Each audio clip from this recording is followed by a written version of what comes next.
My name is Albert Richard Sayles. July 19th, 1930, I was born in Washington County Hospital, Hagerstown, Maryland. I was the only child. Only child. My daughter, my sister, I didn't know it till I was about 6 years old, died at birth. I went to, well, all the schools in Hagerstown. Broadway, wait a minute, Wayside, Broadway, Woodland Way, and then the Hagerstown High School, which is no longer here. So when did you graduate the high school? 1948. Uh-huh. And what did you do after your graduation? When I graduated, I went to work. I was 1A in the draft, so it was hard to find a job. Uh-huh. So my father worked at MP Molders. What is that? That's in Hagerstown. It was a pipe organ. Pipe organ. Largest pipe organ factory in the world at that time. And what is the name? Moeller Organ. M? How you spell it? I don't know. M-O-E-L-L-E-R. Moeller. Uh-huh. That's a German? Yes, I believe it was, yes. Yeah. Uh-huh. They had pipe organs. We had churches for all over the country. We did them for West Point and Annapolis while I was there. So I worked there till I was 21. Then I was drafted. So I went to service in September. When were you drafted?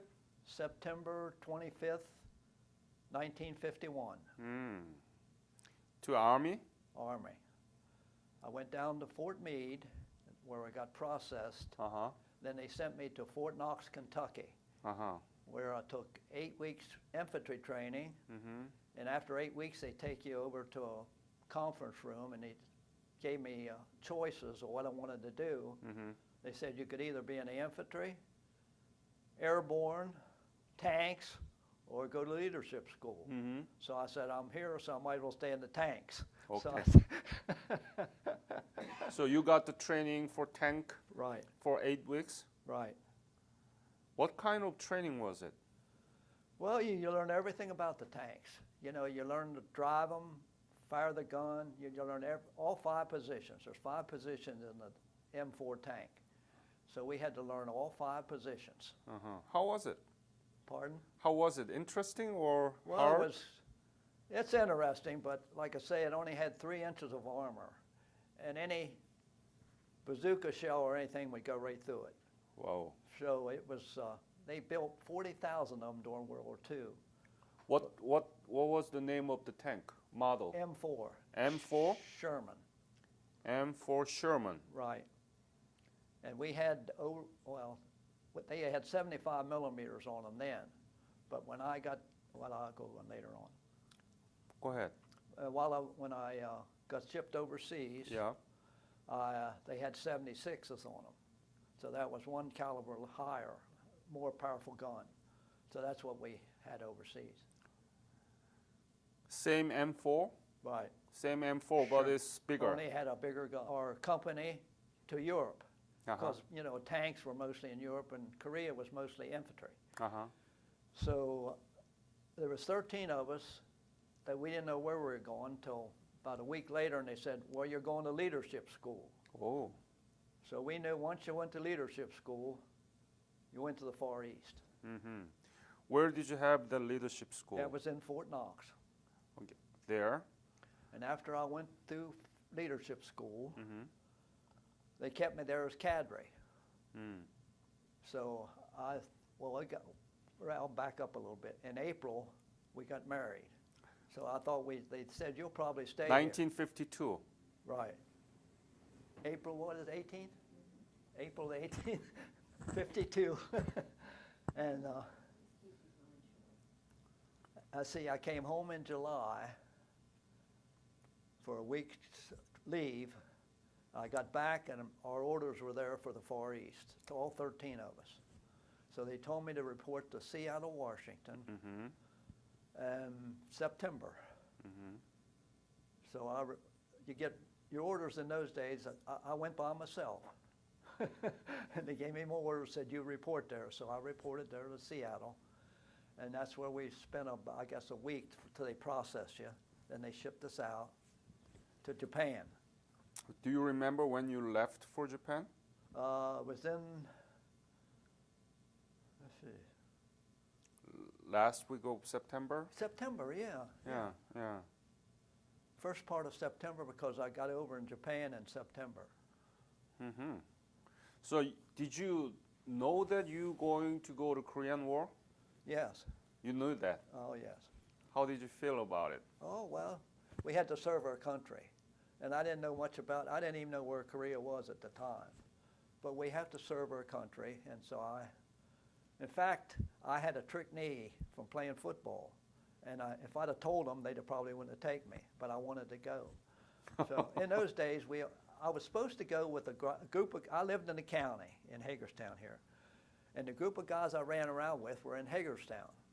So I went down to the draft board and put my name at the top of the list. I heard they were going in September. They called 7 from the county, and I never did get with them. They came later. I see. Yeah. Were you not afraid to be in the war? No. Well, you had to serve your country. My dad, my father, I didn't tell you about this. He was in World War I. Uh-huh. He was in the Argonne Forest. He was with the National Guard from Hagerstown, 29th Division. And they went to France, and he was in the Argonne Forest, and he got gassed. Oh. So from then on, he didn't talk too much about it, but I just listened to him like my uncle would come in, and they talk different things about it, you know. But like I said, my daughter, my sister was born, and she died, or I wouldn't have been here. Yeah. So how long did you stay in Japan? 1 year. 1 year. So you Right. didn't go directly to Korea? No. Oh. We went to Camp Drake, and that's where they process you. Yeah. And I got with the 6th Tank Battalion, 24th Division. 6th Tank? Battalion, Uh-huh. 24th Division. And they were stationed in Japan at the time. Uh-huh. See, they were in Korea when it first started. Right. They were one of the first divisions in. Yeah. They pretty well got banged up. So I guess they sent them back to Japan in order to recuperate. So we got with them, and we trained all winter long on the side of Mount Fuji, Uh-huh. Camp McNair. What And kind of training? Every day we were in the field, in the tanks, firing, everything like going basic. Every day you were in the field. We lived in tents. There was 5 crew members to a tent. Uh-huh. And it was cold up on that Mount Fuji. Right. It was really cold. Yeah. And then we slept, like I say, we were 5 in a tent. We had 2 little gas stoves that they were in the tents. And at 10 o'clock, they'd put those out. I had a hernia operation. What is that? That's right here on you have a knot on your side. So they had to take me down to Yokohama to the hospital. Ah.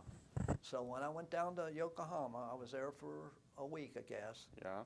Then they sent me to Camp Omiya, Oh, Omiya. which is a mortuary, more or less. But that's where you get your strength back to go back to your unit. Yeah. And while I was there, on June 18th, on a Friday night, a Globemaster was going back to Korea, took off from Tachikawa Air Base. It only got up so far, 129 soldiers or airmen and everything going back to Korea. They were home on R&R. They got killed that night. And they brought all their bodies over to where I was at. And that still sticks in my mind. Whoa. 129 of them. And they had them lined up in a hangar with just their feet hanging out, you know, their boots and everything. And I just said, look, 129 people, I mean, just life snuffed out in 10 minutes. And when I got back to my outfit, that was in July, I guess, they got orders to go to Korea. So I had less than 90 days left, and I stayed in Japan to wait on come home. And that was before they signed the armistice. That was on July 27th. 27, yes. Yeah, okay. 1953. Yeah, I was over in Japan in 52 and 53. Oh. So you've never been in Korea? No, never got there. The whole outfit, like I say, the 24th went back to Korea at that time. And I had less than 90 days left in the service, so they kept the people that had less than 90 days in Japan to send them home. What did you do after you returned? I went back to the MP Molars. Yeah. They gave me my job back, and I worked there till 1955. Then I took the postal service exam. Yeah, yeah. And I passed that, and I went to work there in 1955, and I retired in 1995. I had 44 years in. Wow. You went to HCC. Yeah. What I did go to junior college under the GI Bill. Tell me about it. Well, when did you go and what school? I went out to, they had the junior college in the old high school at that time. What is? It's the high school that I said I graduated from here in Hagerstown. Yeah. The old high school. Uh-huh. And they had the junior college set up in there because they didn't have a place to have it then. Uh-huh. So it was mostly all veterans that went in there. Yeah.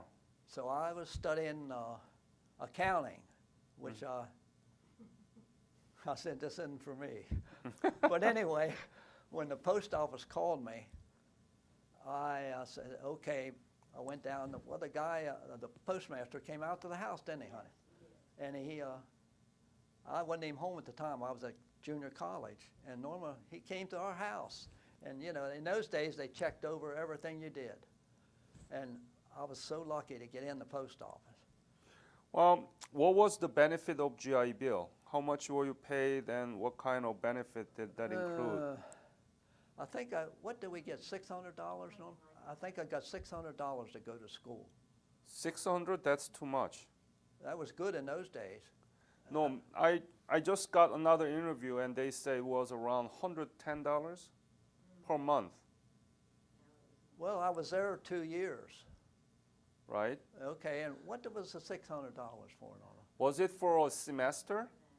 No, it could have been. I'm not Well, I sure. guess altogether it would have been that much. Yeah, altogether.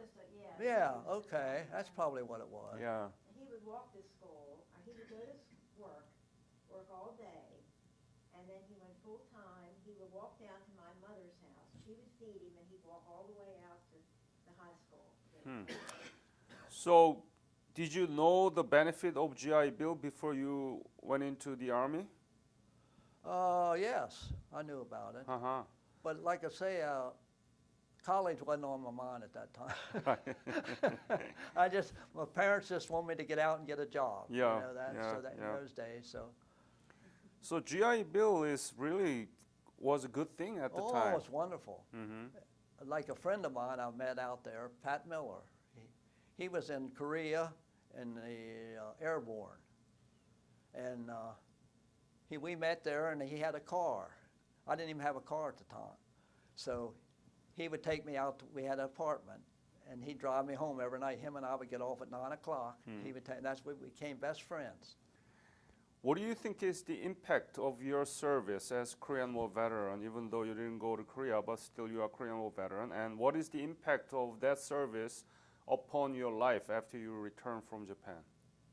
Well, when I returned, I got off the bus, and nobody said a thing. I mean, it was just like, now during World War II, they had parades and everything.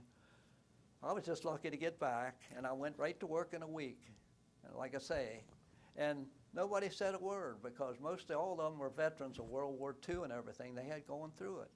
And nobody said a word about anything. Until later on when I met Les and everything, that's when I really realized what,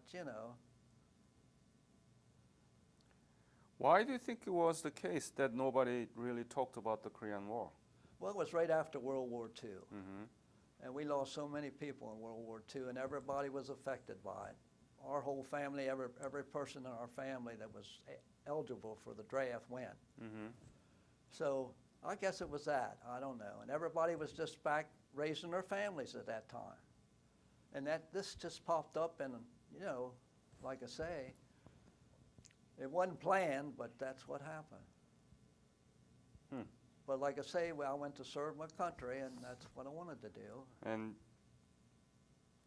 you said, so it has a positive impact upon your life? Oh, yeah, sure.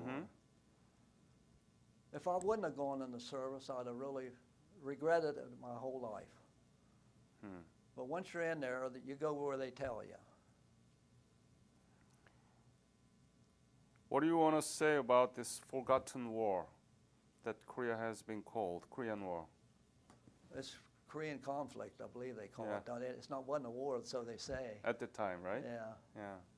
But you know, like I say, I'm so glad your people are so appreciative. I mean, I can't believe it. I'm just so impressed with that. That I didn't realize it all those years, you know. Well, we were raising our family at the time.